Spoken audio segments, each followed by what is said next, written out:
Periodically, we'd like to present another view on current events.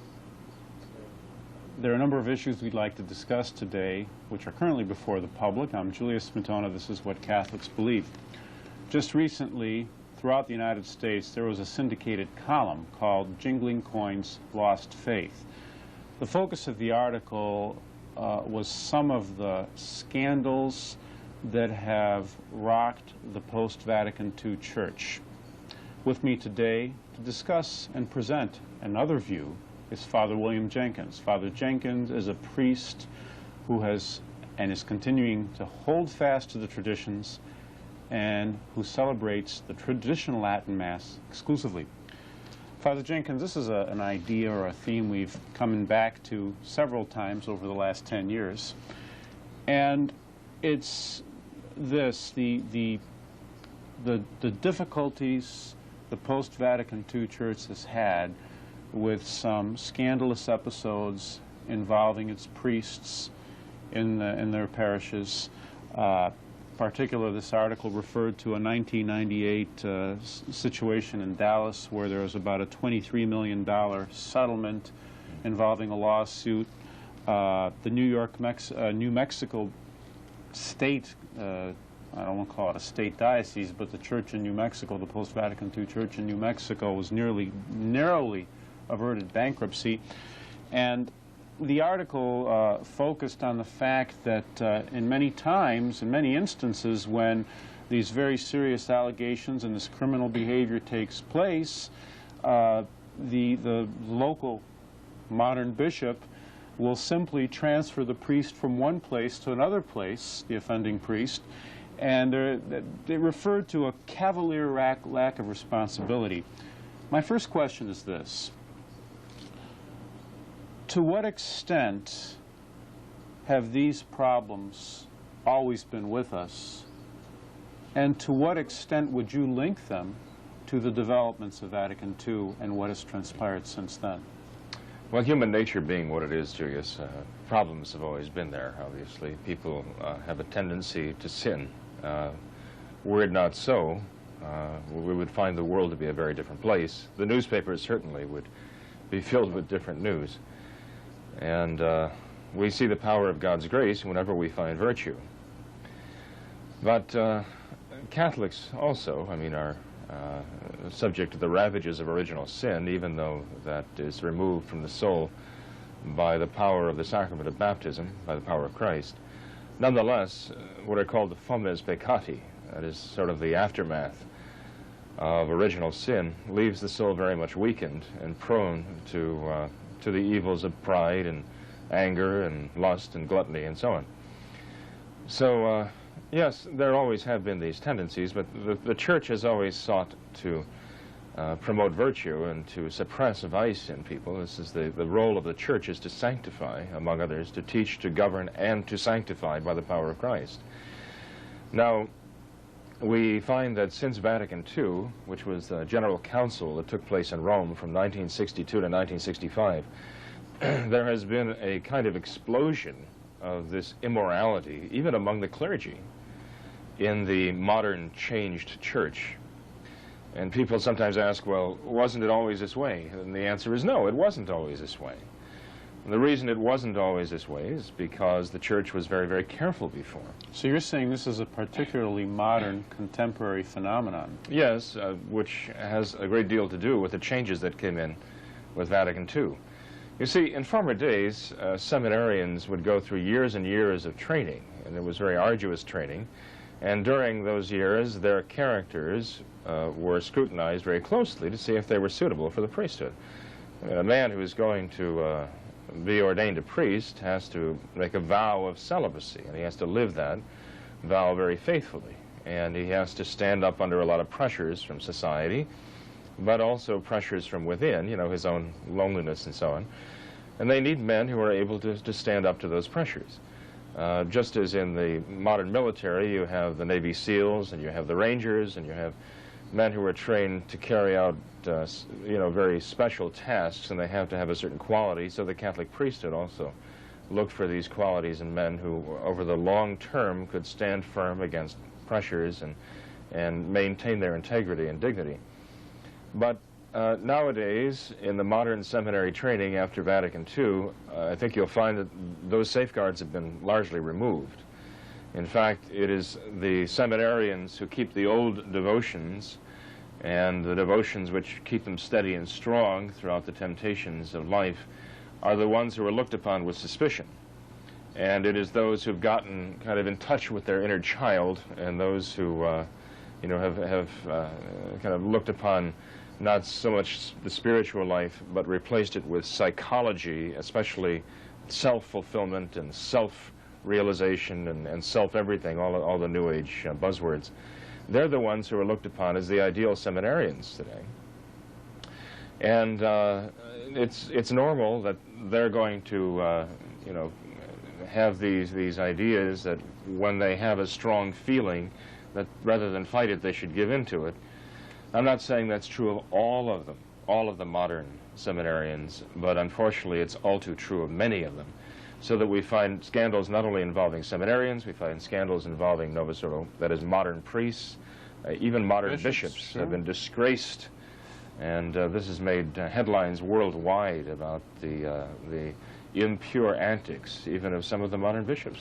I guess the thing which has really been a source of scandal and discouragement is the attitude that the hierarchy, the modern hierarchy, takes when one of these unfortunate incidents occurs. It'll almost be like, well, you know, this individual now is undergoing counseling, and in a few weeks he'll assume a new post, when there's a very serious crime, a multi-million-dollar civil lawsuit. How would this have been handled, say, in the 18th century or the 1930s or the 1920s, as opposed to how it's being handled today? Well, before Vatican II, these crimes were looked upon as mortal sins. The individual was responsible for what he did, and the diocese would accept responsibility for the individual, because the diocese would say, well, we trained him, we scrutinized his character, we ordained him, we put him in this position, and he abused the authority we gave him to hurt people. And so, you know, but this didn't happen that often because the diocese was willing to accept responsibility. It did, and it exercised its authority in former times to make sure that worthy priests were in positions of responsibility for souls. This doesn't mean all of them were absolute saints. That's not so at all, we know, but they're still human beings, and they still had human foibles before Vatican II, you know. But nonetheless, nowadays there's been a fundamental shift in the whole attitude toward these crimes. Now it's just a psychological aberration, you know, and it's not that anyone's really responsible for this kind of thing. It's just that somebody needs, as you say, counseling, and everything will be all right. And so there's no sense of the immorality, let's say, of it. You know, you don't hear sin talked about too much anymore. The word sin, that is to say, a man or a woman violating the law of God.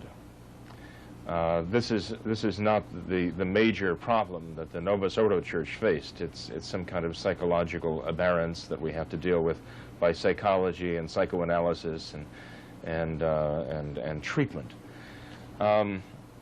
The fact is, however, that we're dealing with a human will that is perverse, and it has to be judged as such. People need, once again, to discover the sense of guilt for doing what is wrong. And I don't mean that they should be guilt-ridden in the modern sense of the term, but I mean they have to accept responsibility and acknowledge that they're wrong and ask for forgiveness with a firm purpose of amendment for the future.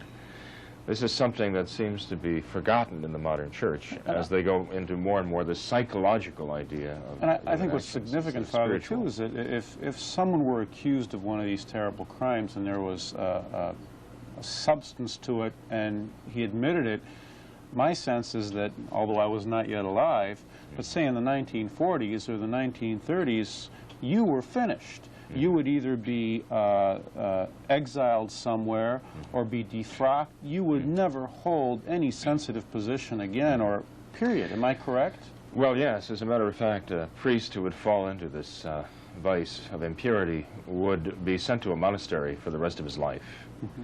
He would not be allowed to deal with the public, and he would actually do penance. Pope Pius XI took an action which today would be considered very extreme. But when you see the evils that these dioceses are dealing with, and these aberrant priests, and how much damage they do, you can understand that Pope Pius XI was not going to mess around or fool around with this. He had a priest executed by firing squad in the Vatican because that priest had abused a child, sexually abused a child. This was a crime so grave in the eyes of the Church that it was worthy of death. And of course, I actually feel sorry for the priests and the bishops today who are falling into these crimes and then have no help whatsoever, except to be sent to counseling somewhere for a year and then sent off to another parish to do this again to another child.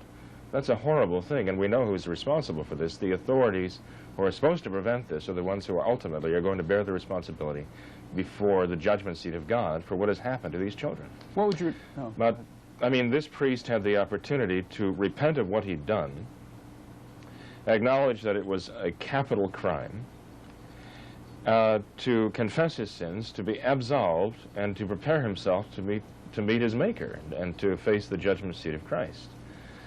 And if he were truly repentant for what he had done, he would have said, yes, what I've done to this child is a crime worthy of death.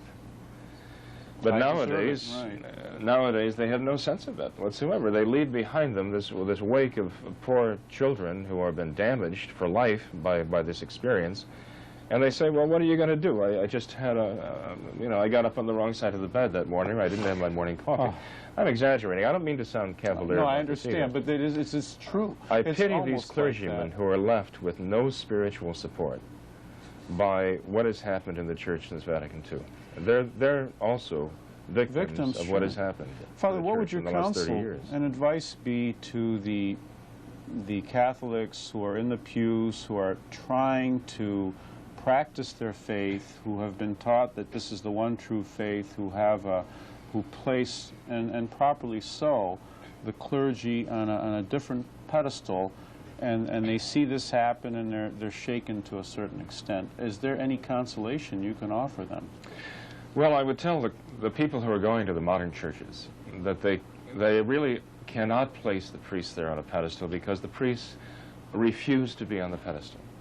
Now, to be on a pedestal in the sense of glorifying oneself is wrong. We know that, right? But to be on the pedestal in the sense that you realize that because of your position you have to maintain self-control, dignity, integrity, and you cannot allow yourself weaknesses, that you have to stand firm against the temptations to impurity and dishonesty and anger and so on, that more is expected of you. Being on the pedestal in that sense, that you hold yourself to a higher standard, not self-esteem, which means that you're just intrinsically perfect and wonderful, but self-respect, that you want to live up to a higher standard so as to inspire others and want them also to live according to a higher standard of living, then that's a good thing.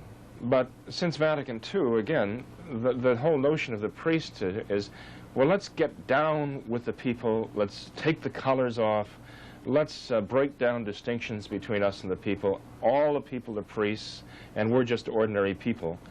And the priests don't want to be any different. They just want to blend in. They want to be able to hug and kiss the ladies outside the church doors on Sundays, and go to wedding receptions and dance with everybody else and drink with everybody else, and just be one of the boys.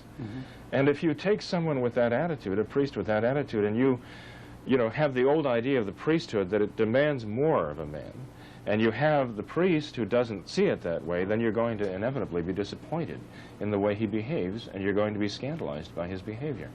What the people need to do, of course, is reject this Novus Ordo entirely, and tell the priest, look, if you are going to be a priest, you have to live up to those standards. You have to be like an apostle. You have to be like one of the early martyrs who wants to serve Christ exclusively and not serve yourself and not have a 9-to-5 job and be just one of the boys. You're watching What Catholics Believe. Father Jenkins, another issue which is currently very much before the public is the issue of partial birth abortion.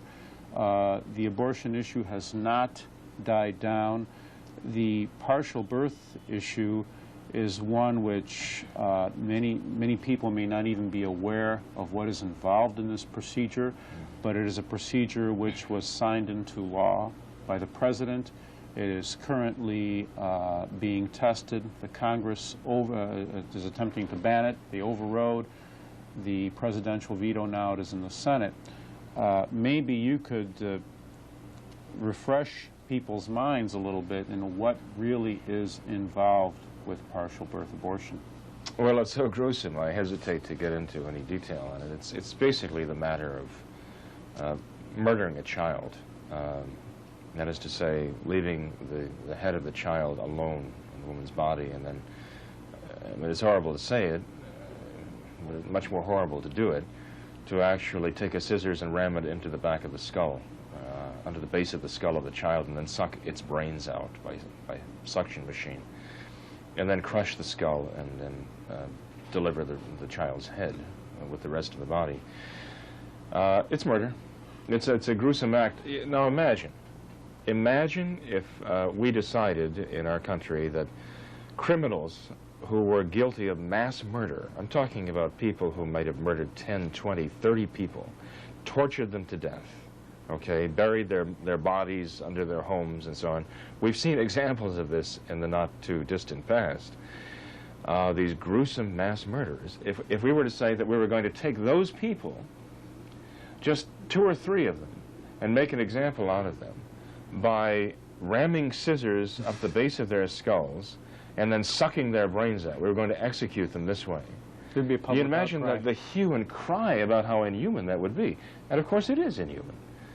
But to do this to little children, to deliver their bodies up to the neck and then pierce their skulls and suck their brains out, I mean, this is so gruesome. You'd have to be an absolute devil to do this. You'd have to be a monster to do something like this. And yet, this is promoted, and the President of the United States, Bill Clinton, says this is even compassionate to have this done.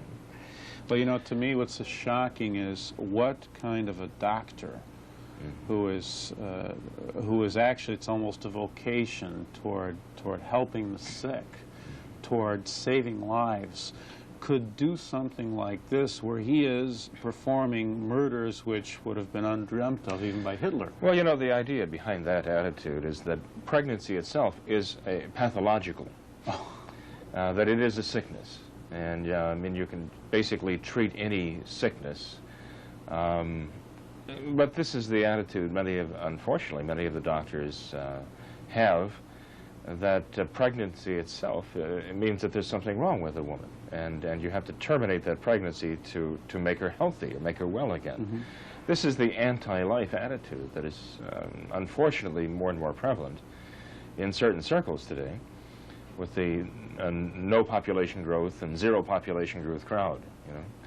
But this is so evil, this is so horrible that it bodes very ill for society, and the fact that so many of our American people don't rise up and say, no, we will not tolerate this.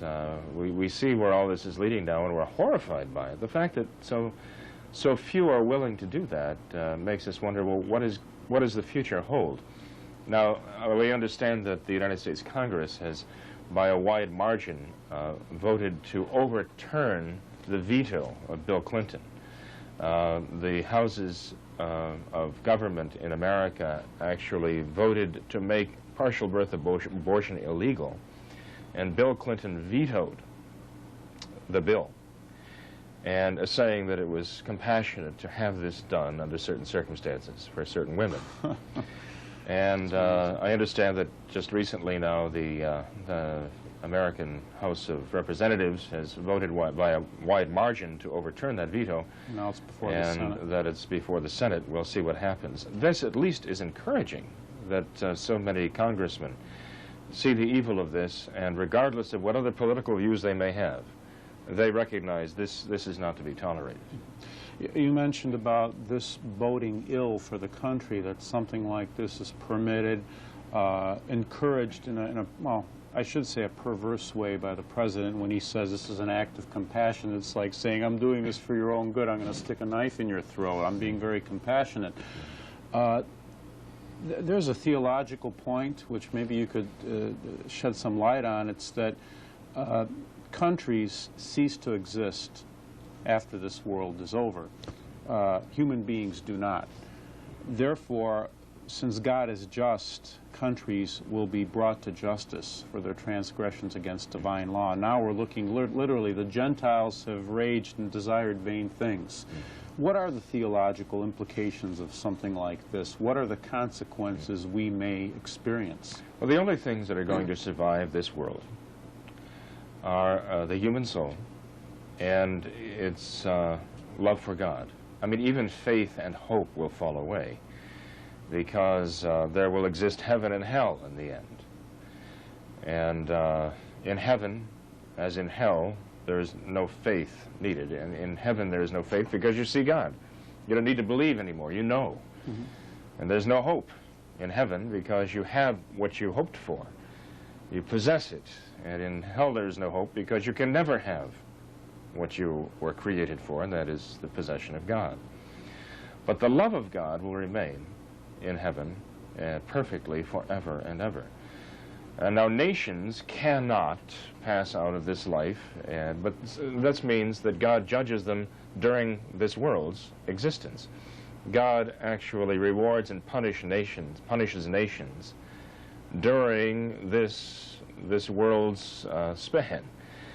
So in other words, the fate of nations is tied to the morality of nations. And the morality is determined by the public law. What kind of laws govern the people? Even if the people don't live up to those laws, at least the ideal is there of what is right and what is wrong. As we've seen too often when there are good laws that people disregard and the authority doesn't enforce them. But what makes the nation in the first place a nation acceptable to God is if it has laws that are based upon truth and justice. And in the past in our country, this has largely been the case. The natural law was held up even by our founding fathers as a standard by which we should form the laws of our land. But unfortunately, that has been scrapped in recent times by our legislators and by our courts. And the new standard is whatever is politically expedient, unfortunately. In other words, it will get to the point, it seems, where only voters have rights. Unborn children don't vote, and therefore they simply have no rights. Father Jenkins, an area which has been, again, subject to intense media scrutiny is the president's behavior, personal behavior.